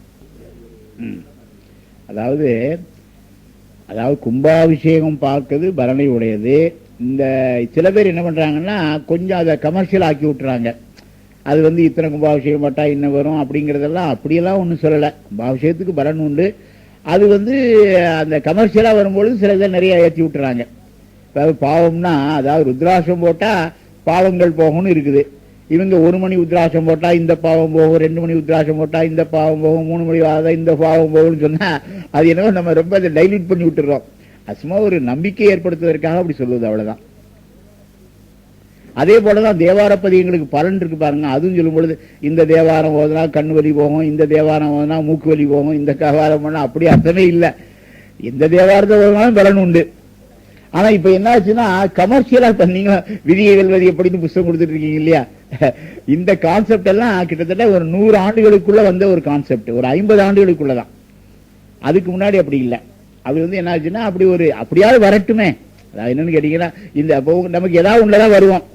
நம்ம என்னன்னு கேட்டீங்கன்னா ஒண்ணு நமக்கு கல்யாணமாகாம இருக்கலாம், கல்யாணமாகி குடும்பம் சிறக்கா நடக்காம இருக்கலாம், அல்லது நோயிலாக இருக்கலாம். ஏதாவது ஒண்ணுதான் மனுஷன் சிக்கிட்டு இருக்க போறான் இல்லையா? அதனால என்ன சொல்றதுன்னு கேட்டா அந்த பதிகத்தையாவது ஓதிட்டு இருக்கிறதுன்னு சொல்றதுக்காக அப்படி சொல்றது. அதுக்காக இப்ப சுந்தரர் பாடியே அந்த கண் பார்வை கிடைக்க வேண்டும் என்று சொன்னதுக்காக பதிகம் பாடினாதான் கண்ணு நோய் தீரும், சம்பந்தர் பாடின பதிகம் பாடினா கண்ணு நோய் தீராதுன்னு அர்த்தம் இல்லை இல்லையா? அது ஒரு நம்பிக்கை ஏற்படுத்துவதற்காக. எப்பயுமே ஒரு பையனுக்கு சொன்னா இந்த கடையில போய் இதை வாங்கிட்டு வந்தா உனக்கு இந்த 5 ஸ்டார் சாக்லேட் தர்றேன் அப்படின்னா தான் போவான், இல்லைன்னா போக மாட்டான். அதுபோல ஒரு ஆர்வத்தை ஊட்டுவதற்காக அப்படி சொன்னாங்களே ஒழிய எல்லா தேவார பதியங்களுக்கும் பலன் உண்டு. அது மாதிரி கும்பாபிஷேகம் என்பது ஏன்னா பலன் என்பது இருக்கு பாத்தீங்களா, அது இறைவன் போடுறது, நம்ம போடுறது இல்லை. ஞாபகத்தை வச்சுக்கணும். நாம செய்ய வேண்டியதுதான். நம்ம செஞ்ச காரியத்துக்கு எவ்வளவு பலன்கிறத கொடுக்க வேண்டியது இறைவன் தானே ஒழிய நாமளா இதுக்கு போனா இவ்வளவு பலன் கிடைக்கும் அவ்வளவு பலன் நம்ம சொல்ல முடியாது. ஒண்ணுக்கு ஒரு கணக்கு சொன்னாங்க. அதாவது இப்ப நீங்க அஸ்ட்ரானமியில எப்படி சொல்றீங்க, ஒரு நாள் அப்படின்னா எப்படி வைக்கிறீங்க? ஒரு நாள்னா 24 ஹவர்ஸ்னா சொல்லியிருக்கு இல்ல. ஒரு நாள்ங்கிறது 24 ஹவர்ஸ் ஏன் வச்சோம் நம்ம அப்படின்னு கேட்டீங்கன்னா, சூரியன் பூமி சூரியனை தன்னைத்தானே சுற்றுவதற்கு எவ்வளவு நேரம் எடுத்துக்கொள்கிறதோ அதுதான் நாள் வைக்கிறோம். இதே மாதிரிதான் அவங்க என்ன வச்சாங்கன்னா, திதி என்பது அந்த அந்த பூமி அதை சுற்றுவதற்கு, இந்த சந்திரன் தன்னைத்தானே சுற்றுவதற்கு ஒரு டைமு, பூமி சுற்றுவதற்கு ஒரு டைமு, சூரியன் சுற்றுவதற்கு ஒரு டைம். இதை வைத்துக் கொண்டு அவர்கள் போட்ட கணக்கு கரெக்டா இருக்கு. எப்படின்னு கேட்டீங்கன்னா, இப்போ ஒரு விஷயம் இது கரெக்டுங்கிறத எப்படி நம்ப வேண்டி இருக்குன்னா, இப்போ ஒரு சூரிய கிரகணம் வருது, அடுத்த சூரிய கிரகணம் முழு சூரிய கிரகணமா பாதி சூரிய கிரகணமா அப்படிங்கிற இன்னைக்கே சொல்லிடுறான். அவன் சொன்ன அன்னைக்கு வருது இல்ல கரெக்டா. இப்ப அடுத்த ஒரு பஞ்சாங்கம் போடுறான்னு வைங்க, பஞ்சாங்கம் போடுறவன் சூரிய கிரகணம் என்னைக்கு வருது சந்திர கிரகணம் என்னைக்கு வருது நாசாவுக்கு எழுதியா கேட்கறான் இல்லையா? இவெல்லாம் அவன் டெலஸ்கோப் வச்சு அப்சர்வ் பண்ணிட்டு இருக்கான். இந்த நாசாவுக்கு எழுதி காமிச்சு நாசால இருந்து ரிப்ளை வந்தா பஞ்சாங்கம் போடுறான் இல்ல. அவனா ஒரு கணக்கை ஒர்க் அவுட் பண்றான். ஒர்க் அவுட் பண்ணி இன்னைக்கு சூரிய கிரகணம் வருது இன்னைக்கு சந்திர கிரகணம் வருதுன்னு போட்டுறான். இன்னும் சொல்ல போனா நீங்க ரொம்ப விஷயம் தெரிஞ்சு எழுதிட்ட போனீங்கன்னா இந்த 100 வருஷம் கழிச்சு என்னென்ன சந்திர கிரகணம் வரணும் கூட ஒர்க் அவுட் பண்ணிக்கலாம். அப்ப என்ன தெரியுதுன்னு கேட்டா அதுல ஏதோ ஒரு பேஸ் இருக்குது. அவன் சொன்னே கரெக்டா வருது இல்ல சூரிய கிரகணம். அப்ப அது நம்ம டூப்னு சொல்ல முடியாது இல்ல. அப்ப அவனும் ஒரு பேஸ் வச்சிருக்கான்னு தான் தெரியுது. உங்களுக்கு ஒரு விளங்குறக்கா சொல்ல வரேன். அதனால there is a basis.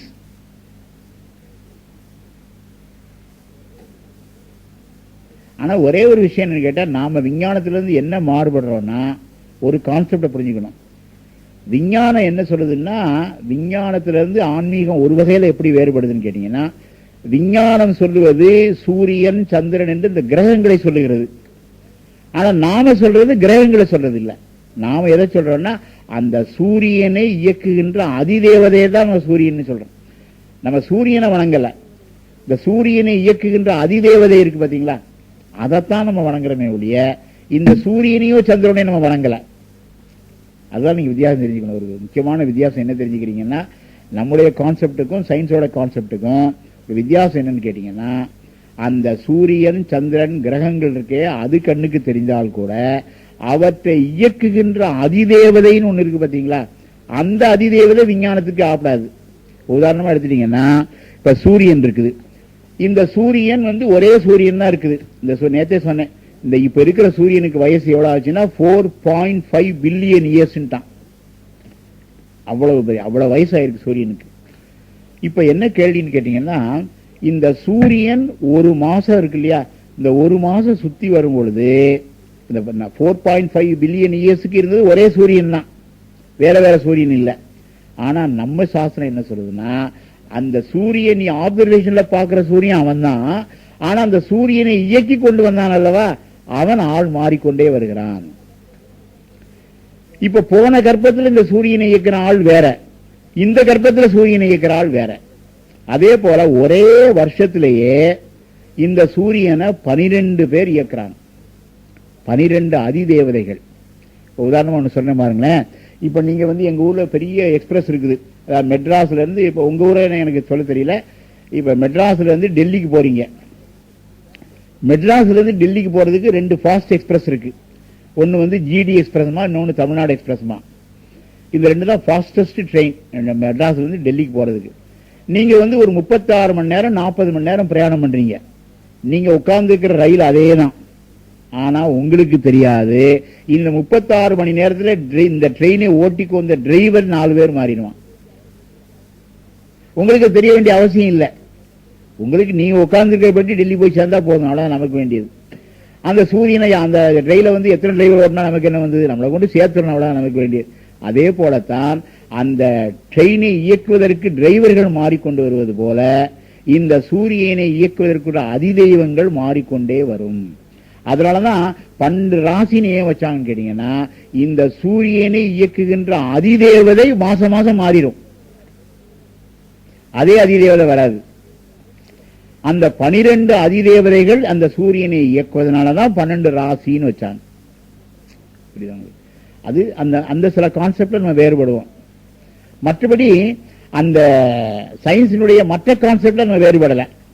நமக்கு அந்த அதிதேவதை எப்படின்னு கேட்டீங்கன்னா, இந்த உடம்ப நீங்க பாக்குறீங்க, இந்த உடம்பை இயக்குகின்ற உயிரை உங்களால பார்க்க முடியல இல்லையா, அதே போலதான். நீங்க சூரியனுக்கே போக வேண்டாம், நம்ம பாடியே எடுத்துக்கிடுங்க, உங்களுடைய பாடி தான் என் கண்ணுக்கு தெரியுடைய, உங்க பாடியை இயக்குகின்ற உயிர் என் கண்ணுக்கு தெரியுமா, தெரியாது. ஆனா somebody is இயக்கிங், அதனை இல்லை சொல்ல முடியுமா? அது மாதிரி அந்த கான்செப்ட் சிலவற்றில் வேறுபாடு வருமே ஒழிய வேற வராது. இன்னைக்கு ஒரு மாணவர் அருமையா கேட்டாரு, ஒரு கேள்வி கேட்டான், என்ன சார் இந்த சந்திரன்ல போய் ஆம்ஸ்ட்ராங் பூட்ஸ் கால வச்சுட்டான் இல்லையா, நீங்க சொல்லிட்டு இருக்கீங்க அந்த சந்திரன் சிவபெருமான் தலையில இருக்குன்னு, என்ன சார் அப்படின்னு ஒருத்தர் கேட்டார். நியாயமான கேள்விதான், அவனுடைய சிந்தனையில அவன் கேட்கிற கேள்வி இருக்கே இல்லையா. நீங்க அந்த பூட்ஸ் கால வச்சு ஆம்ஸ்ட்ராங் மிதிச்சுட்டான் 1969 நினைக்கிறேன், ஆம்ஸ்ட்ராங் போய் கால வச்சது 1969 நினைக்கிறேன். அப்போ அந்த ஆம்ஸ்ட்ராங் போய் கால வச்சுட்டான், ஆனா நீங்க அவன் கால வச்ச சந்திரன் சிவபெருமான் தலைமையில இருக்குன்னு சொல்றீங்க. இது எவ்வளவு பைத்தியக்காரத்தனமா இருக்குன்னு அவன் கேட்கான். இது பாத்தீங்கன்னா ஒரு வகையில பார்த்தா இது ஒரு இன்டெலிஜென்ட் கொஸ்டின் மாதிரி உங்களுக்கு தெரியுது. ஆனா நீங்க என்ன ஞாபகம் வச்சுக்கணும்னா, சிவபெருமான் தலையில இருக்கிறது இந்த ஆம்ஸ்ட்ராங் பூட்ஸ் கால வச்ச சந்திரன் இல்லை, அதை ஞாபகம் வச்சுக்கணும். அவருடைய தலையில எது இருக்குன்னா, இந்த சந்திரனை இயக்குகின்ற அந்த அதிதேவதை தான் அவன் தலையில இருக்க ஒழிய, அவன் போய் சரண்டர் ஆகி சிவபெருமான் தலையில இருக்கிறாரே ஒழிய நீங்க பார்க்கிற சந்திரன் இல்லை. அந்த கான்செப்ட் புரிஞ்சுக்கிட்டீங்கன்னா, இந்த கான்செப்ட் புரிஞ்சுட்டோம்னா அது மட்டும் இல்ல, இந்த நாம ஆம்ஸ்ட்ராங் கால வைக்கிறது இருக்கட்டும், நம்ம கால வச்சு நடந்த பூமியே தேவதைன்னு தான் நம்ம சொல்றோம். ஆம்ஸ்ட்ராங் கால வச்சது 1969. நீங்க தான் எத்தனையோ வருஷமா காலை போட்டு மீச்சிட்டு இருக்கீங்களா இந்த உலகத்தை. இந்த உலகமும் என்ன சொல்றோம், பூமாதேவின்னு தான் நம்ம சொல்றோம். சொல்ல புரியுதா உங்களுக்கு? அது ஒரு, அதாவது இது உங்களுக்கு உண்மையான பதில சொல்றேன், ஆக்சுவல் ரீசன். ஏன்னா நீங்க இங்க நம்ம வந்திருக்கிறதுலாம் ஓரளவுக்கு நம்ம எஜுகேட்டட் நம்ம வைக்கிறோம். ஆனா அந்த பையனுக்கு நான் அப்படி விட சொல்லல, உங்களுக்கு இந்த விடையை சொல்றேன். அந்த பையனுக்கு நான் சொன்ன விட வேற. அந்த பையனுக்கு நான் என்ன விட சொன்னேன் தெரியுமா உங்களுக்கு? அவனை சிந்திக்க வைக்கணும் இல்லையா, ஏன்னா அவனுக்கு இந்த கான்செப்ட் எல்லாம் கொஞ்சம் ஹையர் லெவல் வர முடியாது. அப்ப நான் என்ன சொன்னேன், அவனுக்கு புரியுறாப்புல ஒண்ணு சொன்னேன். அதாவது அந்த பூமியில போய் அந்த சந்திரன்ல போய் காலை வச்சவன் நீ இல்ல, ஆம்ஸ்ட்ராங் இல்லையா. அந்த ஆம்ஸ்ட்ராங்க அந்த சந்திரனுக்கு அனுப்பிச்சவனும் நீ இல்ல, விஞ்ஞானிகள் அனுப்பிச்சவன் விஞ்ஞானிகள், போனவன் ஆம்ஸ்ட்ராங்கு இல்லையா? நீ யாரு? பேப்பர்ல படிச்சவன், அவ்வளவுதான் இல்லையா? இப்ப நான் சொல்றேன், இந்த காலை வச்ச ஆம்ஸ்ட்ராங்கும் இந்த ஆம்ஸ்ட்ராங் அமிச்ச விஞ்ஞானிகளும் என்ன சொல்றாங்க அப்படின்னா, அதை நீ பாரு ஸ்டேட்மெண்ட், அதெல்லாம் முக்கியம். அவங்க என்ன சொல்றாங்கன்னா, அந்த காலை வச்ச உடனே I wonder the mysteries of காட்னு அவன் அறிக்கை விட்டுருக்கான் இல்லையா?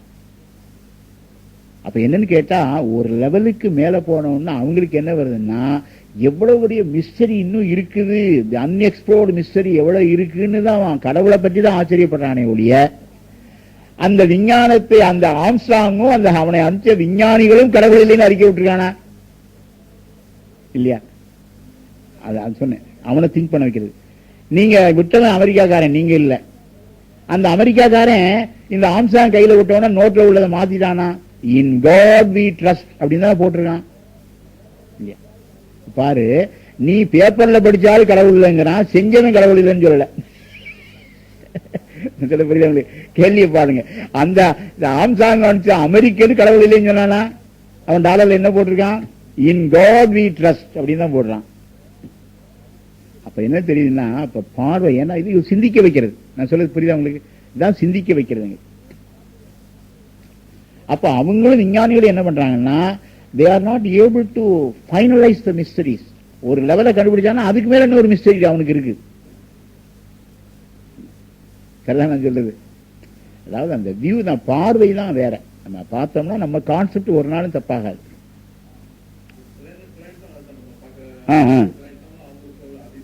இருக்கு. ஆமா, இன்னும் சொல்ல போனா ரீசெண்டா ஒண்ணு வந்தது பாருங்க, ஒரு இது வந்து ஒரு சோலார் சிஸ்டமே இது வரைக்கும் ஆப்சர்வேஷன்ல வராம வந்திருக்குன்னா, அதாவது ஒரு இந்த சோலார் நம்மள மாதிரி ஒரு சோலார் சிஸ்டமே ஒரு 2 வருஷத்துக்கு முன்னாடி நான் பேப்பர்ல பார்த்தேன். அந்த சிஸ்டமே அந்த அவங்க இப்போ வைக்கக்கூடிய டெலஸ்கோப் இருக்கு பாருங்க, அது வந்து என்ன சொல்லுவாங்க, அதுக்கு பேர் வந்து எக்ஸ்ரே டெலஸ்கோப்னு பேரு. அதாவது கலீலியோ கண்டுபிடிச்ச டெலஸ்கோப் வேற, ஆனா இன்னைக்கு அந்த டெலஸ்கோப் எல்லாம் உதவாதுன்ட்டான். இன்னைக்கு உள்ள டெலஸ்கோப் இப்ப ஆராய்ச்சி பண்றாங்க பாத்தீங்களா, அதுக்கு பேர் எக்ஸ்ரே டெலஸ்கோப்னு பேரான். இதுல பெரிய வேடிக்கை என்னன்னு கேட்டா, இன்னைக்கு இந்த இவங்க பயன்படுத்தக்கூடிய எக்ஸ்ரே டெலிஸ்கோப்பை கண்டுபிடிச்சவன் ஒரு தமிழன், அவன் பேர் சந்திரசேகரன் பேர், டாக்டர் சந்திரசேகரன். இந்த டாக்டர் சந்திரசேகரன் கண்டுபிடிச்ச டெலிஸ்கோப் வச்சுதான் இன்னைக்கு அப்சர்வேஷன் பண்ணிட்டு இருக்கான். கலீலியோ கண்டுபிடிச்ச டெலிஸ்கோப் இல்ல. அப்போ இந்த பவர்ஃபுல் டெலிஸ்கோப்னாலேயே கண்டுபிடிக்க முடியாத ஒரு சோலார் சிஸ்டத்தை ஒரு இன்னொரு எக்ஸ்ரேல கண்டுபிடிச்சாங்கன்னு வருது, இன்னொரு ஆங்கிள். இது வரைக்கும் அப்படி ஒரு சிஸ்டம் இருக்குன்னா எல்லாத்தையும் அவங்க வரைஞ்சிட்டே இருக்காங்க, ஒன்னொன்னுக்கு பேர் வைக்கிறான். இந்த ஸ்டெல்லார் ஏரியான்னு வச்சு ஒன்னொன்னுக்கு பேர் வேற வச்சுக்கிட்டே இருக்கான். அப்படியெல்லாம் வந்து மிஸ்டரிஸ் போய்கிட்டே தான் இருக்கே ஒழிய, இது எனக்கு சொன்ன ஒரு லண்டன்ல ஒரு பெரிய அஸ்ட்ரோபிசிஸ்ட் தான் எனக்கு சொன்ன அந்த விஷயத்த. இப்ப இன்னைக்கு ஏன்னா எனக்கு தெரியாது சில விஷயங்கள் உங்களை மாதிரி ஆட்டம் நான் தெரிஞ்சுக்கிறேன். அவர் லண்டன் என்ற பேசினவர் சொன்னார், அவர் தான் சொன்னார், இந்த x-ray telescope was invented by a Tamilian who settled in US. His name is Dr. Chandrasekaran. அந்த அளவுக்கு நம்மகிட்ட தமிழியன்ற மூளை இருக்குது.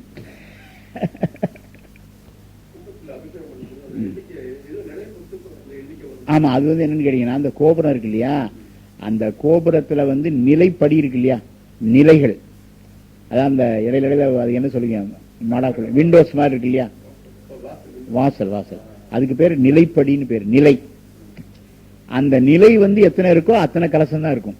இந்த கோபுரத்தை எண்ணி பாத்தீங்கன்னா 7 நிலை இருந்தா 7 கலசம் தான் இருக்கும், 9 நிலை இருந்தா 9 கலசம் இருக்கும். எல்லா கோயிலும் அப்படிதான் இருக்கும். அது வந்து என்னன்னு கேட்டீங்கன்னா, அது அதனுடைய கான்செப்ட் என்னன்னு கேட்டீங்கன்னா, சிவபெருமானுடைய சக்திகள் இருக்கு பாத்தீங்களா, அது வந்து எப்பொழுதுமே 1, 3, 5, 9, 27 அப்படி ஒற்றைப்படையிலேயே தான் போயிட்டு இருக்கும். 8 சக்தின்னு எங்கேயுமே இருக்காது. நவராத்திரி பாருங்க 9 சக்தி, 27 சக்தி, 3 சக்தி, 5 சக்தி. அதாவது அந்த ஒவ்வொரு சக்திக்குள்ள ஒன்னொன்னு அடக்கம். அதாவது அந்த சக்தியினுடைய மொத்த ஆற்றலுக்கு ஒரு பேர் சொல்லுவாங்க. எல்லா ஆற்றலையும் சேர்ந்து ஒண்ணு இருக்கு பாருங்க, அதுக்கு தான் பராசக்தின்னு பேர். பராசக்திகள் என்னன்னு கேட்டீங்கன்னா, the total potentiality of Lord Shiva. இந்த இடத்துல என்ன சொல்லிட்டாங்க, the total potentiality வந்து சிவபெருமான் யூஸ் பண்ண வேண்டிய அவசியமே வராதான். எவ்வளவு பெரிய விஷயம் பாருங்க. இந்த அவருடைய பஞ்சகிருத்தியம் பண்ணிட்டே இருக்காரு இல்லையா, அவருடைய எவ்வளவு சக்திகள்னு ஒரு கணக்கு இருக்க முடியாது, அது உங்களால மெஷர் பண்ண முடியாது. ஆனா the infinite potentiality, the totality of potentiality அப்படின்னு ஒண்ணு இருக்கும் இல்லையா, ஒரு அசியூம் பண்ணி தான் ஆகணும் நீங்க. அந்த டோட்டாலிட்டி ஆஃப் பொட்டன்ஷியாலிட்டி இருக்க, அவ்வளவு பொட்டன்ஷியாலிட்டியும் அவரை டேப் பண்ணணுங்கிற அவசியமே வராதான். ஒவ்வொரு டைம்ல ஒரு பார்ட்டை மட்டும் டேப் பண்ணா போதுமா. அதனால என்ன பண்ணாங்க, இந்த பார்ட்டை மட்டும் டேப் பண்றதுக்கு தான் அந்த பெயர்கள் வச்சாங்க. மற்றபடி அந்த டோட்டல் இதுக்கு பராசக்தி. அதான் சொன்னாரு, நீடு பராவரை அப்படிம்பாரு சிவபிரகாஷ் சொல்வார். அது அளக்கவே முடியாத இன்பினிட். இப்ப இன்னொன்னு சொல்ல போனீங்கன்னா உங்களுக்கு சொல்ல சாதாரண பாருங்க, இப்போ நம்ம எலக்ட்ரிசிட்டி இருக்குது. இப்போ அந்த எலக்ட்ரிசிட்டி இப்ப கோலாலம்பூருக்கு வருதுன்னு சொன்னீங்கன்னா, இது ஜெனரேஷன் எங்கேயோ பண்றாங்க, பண்ணிட்டு ஹை டென்ஷன் டவர்னு அது வழியா தான் வருது இல்லையா. இப்ப இங்கே அதே மாதிரி கான்செப்ட் இருக்கும்.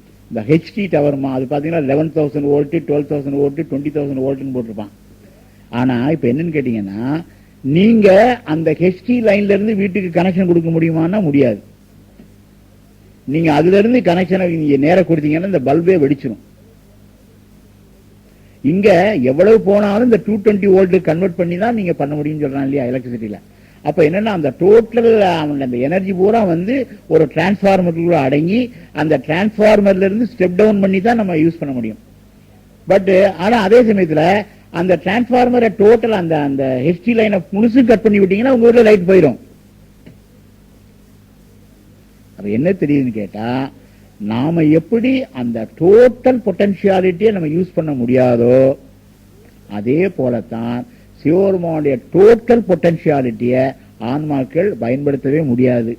அவர் ஸ்டெப் டவுன் பண்ணி கொடுத்தாதான் உண்டு. இது சயின்டிபிக்கா சரியா இருக்கா? சாநித்தியம் சாநித்தியம் என்னன்னா, அதாவது அவருடைய சக்தி இருக்கு இல்லையா, அந்த சாநித்தியம் எப்படி நீங்க அந்த அந்த பவரை கண்ணுக்கு பார்க்க முடியாது இல்லையா. அதுக்குதான் எலக்ட்ரிசிட்டி வேலை சொன்னேன். எலக்ட்ரிசிட்டி பல்பு கண்ணுக்கு தெரியுது, வயர் கண்ணுக்கு தெரியுது, ஆனா அதுல வரக்கூடிய சக்தி கண்ணுக்கு தெரியல இல்லையா. அதே போலதான் அந்த சக்தியை தான் சாநித்தியம்னு சொல்றது. அது உங்களுடைய புலன்களுக்கு எட்டாது, ஆனா ஒரு சக்தி வந்துட்டு இருக்கு. இப்ப நம்ம எப்படி நம்ப வேண்டியிருக்கு, எலக்ட்ரிசிட்டி வந்ததுன்னு எப்படி நம்ப வேண்டியிருக்கு, லைட் எரியுது அதனால நம்ப வேண்டியிருக்கு இல்லையா. ஆமா, அது எப்படி கிடைக்கும்னா உங்களுடைய தன்மையும் பொறுத்து தான் இருக்கு. எப்பயுமே என்னன்னு கேட்டீங்கன்னா, ரெண்டு விஷயம் இருக்கு. அதாவது ஒரு சக்தி முழுமையா கிடைக்கணும்னா அந்த டிரான்ஸ்மிஷனும் சரியா இருக்கணும், ரிசீவரும் சரியா இருக்கணும் இல்லையா. நான் சொல்ல நீங்க கேட்கலாம், அவ சிவபெருமான போய் வணங்கினா எல்லாருக்கும் ஒண்ணு போல பலன் இல்லையே அப்படின்னு கேட்கலாம். நீங்க அதான் நீங்க கேட்க வர்றீங்கன்னு நினைக்கிறேன் இல்லையா. இப்ப நான் என்ன கேட்கிறேன்பா, ஒரு விஷயம் உங்க விஷயம் என்னன்னு கேட்டா, எப்பொழுதுமே முழு பலனை கிடைக்கணும்னா டிரான்ஸ்மிஷனும் ஓகேயா இருக்கணும், ரிசீவிங்கும் ஓகேயா இருக்கணும் இல்லையா. இப்ப நீங்க ஒரு 20,000 ரூபாய்க்கு 30,000 ரூபாய்க்கு ஒரு டிவி வாங்கி வைக்கிறீங்க, ஒருத்தர் 5,000 ரூபாய்க்கு டிவி வாங்கி வைக்கிறாரு. 20,000 ரூபாய்க்கு வாங்கின டிவியே நல்லா தெரியுது. இப்ப 20,000 டிவிக்கு தனி ஸ்டேஷனா வச்சிருக்கான், அந்த டிவி ஸ்டேஷன் ஒண்ணுதானே இருக்கு. அப்ப 20,000 ரூபாய் டிவி வாங்கினா நல்லா தெரியுது, 5,000 ரூபாய் டிவி நல்லா தெரியல. அப்ப என்ன காரணம்? இதனுடைய ரிசீவிங் எஃபெக்ட் கொஞ்சம் கம்மி, அதனுடைய ரிசீவிங் எஃபெக்ட் கொஞ்சம் கூட. என்ன தெரியுதுன்னா, எப்பயுமே பலன்கிற ஒண்ணு எப்படி இருக்குன்னு கேட்டா, கொடுக்கிற ஆற்றலையும் வாங்குற ஆற்றலையும் பொறுத்துதான் பலன் இருக்கு. அதே போலதான் என்ன சொன்னாங்க, ஆலயத்துல ஞானிகள் ரிசீவ் பண்ற கெப்பாசிட்டி வேற, நம்ம ரிசீவ் பண்ற கெப்பாசிட்டி வேற. கொஞ்சம் சயின்டிபிக்கா சொல்றேன். அதனால அந்த சிவன் அந்த கோயில்ல எல்லா சாநித்தியம் இருக்கு, ஆனா உங்களுக்கு வருகின்ற ரிசீவர் வரும்போது என்ன ஆகுதுன்னா டிஃபரன்ஸ் வருது. அது என்ன கேட்டா, நாம செய்த அந்த சிவ புண்ணியங்கள் நம்முடைய நிலையை பொறுத்து அந்த சக்தி கொஞ்சம் டிஃபரெண்டா தான் வரும். சில விஷயங்கள் அந்த சயின்டிபிக்கா சொன்னாதான் அது புரியுது.